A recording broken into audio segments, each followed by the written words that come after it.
branch. It hadn't faded in the sun, nor was it dirty from prolonged exposure. I reached up and fingered it curiously, then looked around. Mr. Morris was lying on the ground, chewing on something. "Hey, spit it out, you scoundrel!" Mr. Morris looked up at me guiltily. I could see something gold glinting in his mouth. I knelt down and pulled it out, staring at it in disbelief.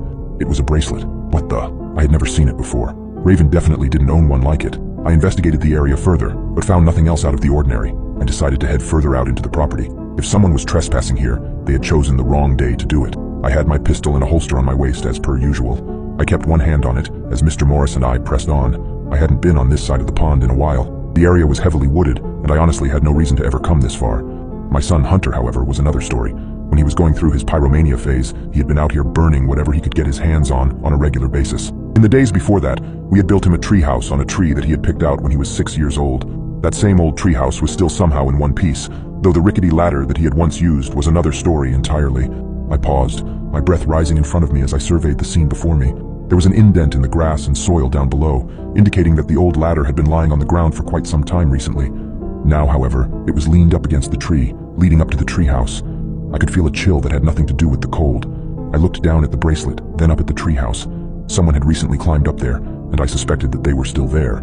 Mr. Morris sat and watched me as I slowly approached the ladder. I put one hand on it, staring up at the old wooden treehouse. "My name is Dario Vincent, and if anyone is up there, you have trespassed on my property. Come out now and I won't get the proper authorities involved." Silence. The wind blew, fluttering my jacket and hood. I kept my eyes on the little windows of the treehouse, searching for any movement. Nothing. Okay. If you aren't going to come out, I'll have to come and get you myself. I put one foot on the ladder, which gave a sudden shake. I should have known that I was going to regret the cheeseburger from the other day. I began slowly ascending the ladder, which quivered perilously with every run I reached. I held the bracelet tight in my hand as I climbed, determined to get to the bottom of this. There was a good chance that whoever was in the treehouse was a part of this whole thing. A foul, terribly familiar stench suddenly wafted into my nostrils, the smell of a rotting body.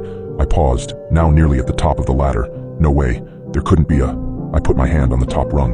The sound of a gunshot exploded nearby, more terrible than thunder in the heaviest storm. Mr. Morris started barking frantically, yet I pursued up the ladder, the smell of death becoming stronger with each step. Inside the treehouse, it was a scene from a horror film. Lying on the floor was the unmistakable decomposed body of a young woman. Long red hair, green eyes, Denise Lawson. The gunshot hadn't come from the treehouse, but from farther in the forest, perhaps an unfortunate hunter who'd stumbled upon our land. The treehouse had been occupied.